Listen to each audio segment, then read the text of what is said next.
বিরতির পর আবার ফিরে এলাম আয়ন, প্রিয়মুখ, সৌরেন্দ্র আর সৌম্যজিতের সাথে। সেই এই আমাদের অনেকগুলো ভাবনা চিন্তা নিয়ে তো আমরা কাজ করে থাকি।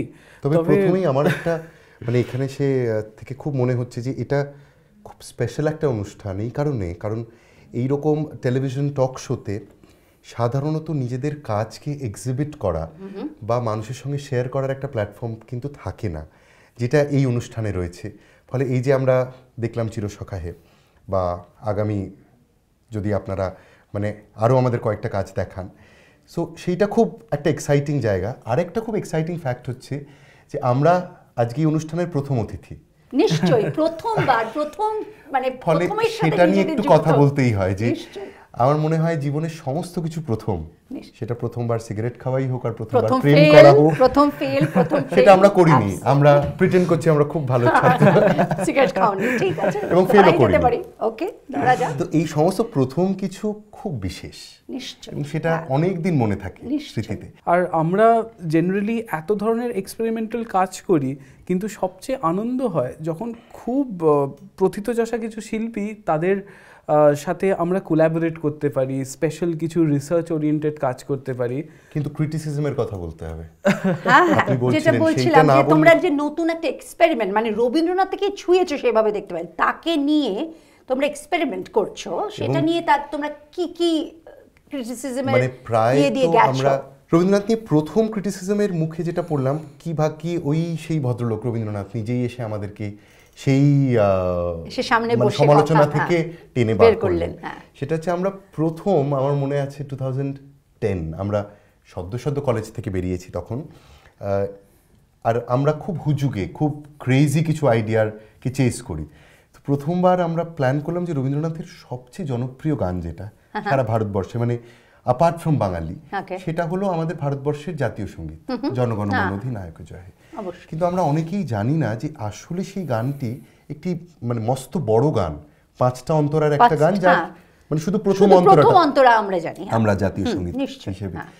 তো তখন উই প্ল্যান্ড যে ওই শতবর্ষ চলছে রবীন্দ্রনাথের, এবং এই গানটা যদি আমরা সারা ভারতবর্ষের অন্যতম শ্রেষ্ঠ মানুষদেরকে এক দু লাইন করে গাইয়ে এইটাকে যদি আমরা পাবলিসাইজ করতে পারি to the entire country and abroad, তাহলে কেমন হয়? So we all started, we approached Kavita Krishnamurthy because she was a dear friend. সেখান থেকে সোনু নিগম হ্যাপেন, শঙ্কর মহাদেবন, শান, মানে একটা বিরাট চলচ্চিত্রের মধ্যে সবাই নক্ষত্ররা এসে 40 জন, মানে 40 of the greats, including Balamurali Krishna and the greats. তো সেইটা যখন প্রথম করি, সেইটা লঞ্চড হয় মানে ভারতবর্ষের জাতীয় প্রসার ভারতী, ওরা ইনিশিয়েটিভটা নেয়। মানে আফটার দ্য ভিডিও মানে ওয়াজ ডান, আমরা দেখলাম প্রায় আমাদের হাতের বাইরে বেরিয়ে গেল এরকম একটা কাজ। সেইটা নিয়ে মানে মস্ত বড় মানুষেরা তখন সেটাকে প্রায় ওভারটেক করে নিল, হাইজ্যাক করে নিল। আমরা তখন নতুন এসেছি, কিন্তু ক্রিটিসিজমের মুখে পড়লাম আমরা, মানে সামনে তোমরা রয়েছি। তার কারণ হচ্ছে কিছু মানুষ বাংলা থেকে বললেন যে আমাদের জাতীয় সঙ্গীত আসলে একটি বাংলা গান, জনগণ মন অধিনায়ক জয় হে, এটাকে কেন জনগণ মন অধিনায়ক জয় হে বলে হিন্দি দেখতে মানে হিন্দি করে গাওয়া হয়েছে, এটা খুবই অন্যায়। আচ্ছা, তো যাই হোক, সমালোচনা কি ভাগি এই ইউটিউবের সৌজন্যে আমরা মানে খুঁজে পেলাম রবীন্দ্রনাথের নিজের আবৃত্তি করা এই গানটা। আচ্ছা, এবং সেখানে উনি বলছেন জনগণ মন অধিনায়ক জয় হে, ভারত ভাগ্য বিধাতা। এবং আমরা রিয়েলাইজ করলাম যে এই গানটি উনি লিখেছিলেন 1911, তারপরে উনি রিসাইট করছেন, এবং উনি চলে যাওয়ার প্রায় 10 বছর পরে এই গানটি জাতীয় সঙ্গীত হিসেবে নির্বাচিত হয়।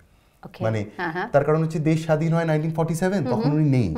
আর 51-এ মানে ওই রিপাবলিক হয়, সেই সময় ইন্দিরা গান্ধী, যেহেতু উনি শান্তিনিকেতনে পড়তেন এবং ওনাকে রবীন্দ্রনাথ প্রিয়দর্শিনী বলে ডাকতেন, উনি তখন এই গানটি টেনে এনে বলেন যে আমাদের তো একটা জাতীয় সঙ্গীত দরকার, এই গানটি রয়েছে। So and that is how the song comes. ফলে উনি যেখানে দাঁড়িয়ে আবৃত্তি করছেন সেখানে ওনার কোনো দায়বদ্ধতা ছিল না গানটাকে সর্বভারতীয় করে তোলার, কিন্তু উনি এইভাবে বলছেন কারণ গানটি মানে it is a highly Sanskritised version. তো ফলে এইরকম নানা সমালোচনার মধ্যে আমরা পড়ি। সবসময় রবীন্দ্রনাথ যে এসে নিজে হাতে করে বাঁচিয়ে নিয়ে যান তা নয়, তবে আমাদের খুব অভয় দেন। বুঝেছি, মানে আমি আছি, তোমরা এগিয়ে চলো। এবং উনি আমাদের এসে মানে বলেন যে আমি মানে রবীন্দ্রনাথ নিজে যখন একদম মানে শুরু করছেন যাত্রাপথ, সেই সময় দাঁড়িয়ে উনি বিদ্যাপতি মানে তৎকালীন যুগে রবীন্দ্রনাথ তার কবিতাকে নিজে সুর করছেন। আপনি ভেবে দেখুন আজকে যদি রবীন্দ্রসঙ্গীতকে কেউ নিজে সুর করে কি সমালোচনার ঝড় উঠবে। বা ধরুন বাংলাদেশের অত্যন্ত জনপ্রিয় গান হরিনাম নিয়ে জগৎ মাতালে মোর একলানি তাই, সেখান থেকে উনি জাস্ট কথাটা বাদ দিয়ে সুরটা নিয়ে নিজের কথা লিখছেন, যদি তোর ডাক শুনে কেউ না আসে তবে একলা চলো রে।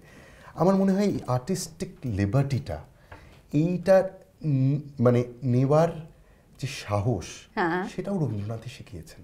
সেটা যে সব সময় সমাদৃত হওয়ার জন্যই নেওয়া তা নয়, কিন্তু এইটা নিতে হবে। আমার মনে হয় যুগে যুগে সমস্ত আর্টিস্টদেরই এই লিবার্টিটা নিতে হবে।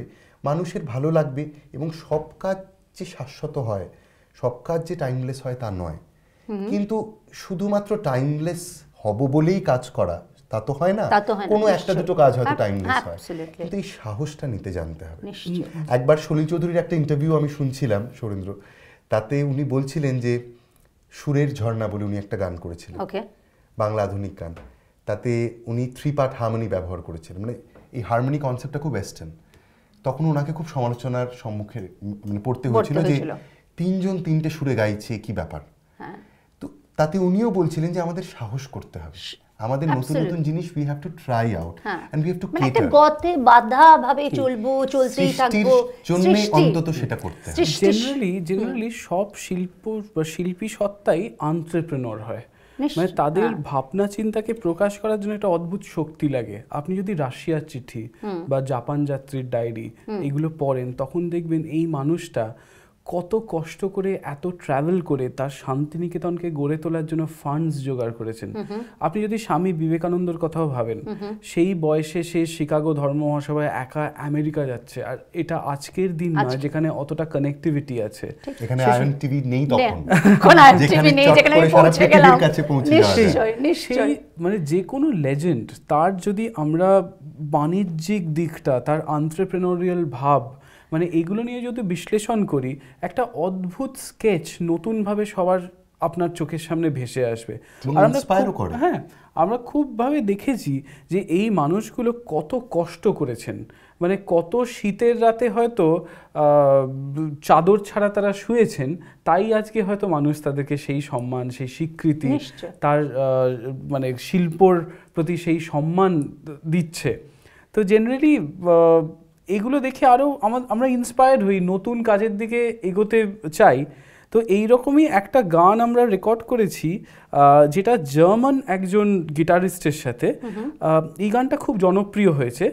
জেনারেলি কি হয় যে ওয়েস্টার্ন স্ট্রাকচারে ইন্ডিয়ান মিউজিক সবাই মনে করে হলে সেটা ফিউশন হয়ে যাচ্ছে, বাট আমরা দেখেছি যে এই লেজেন্ডদের কাজ এতটাই টাইমলেস যে আপনি যে ধরনের ফরম্যাটই তাকে ফেলুন তার নিজস্বতা বজায় থাকে। তো আজ যেমন করে গাইছে আকাশ আমরা একটু শোনাতে চাই। প্লিজ, ওইটা হোক, ওইটা হোক। Of course. Absolutely.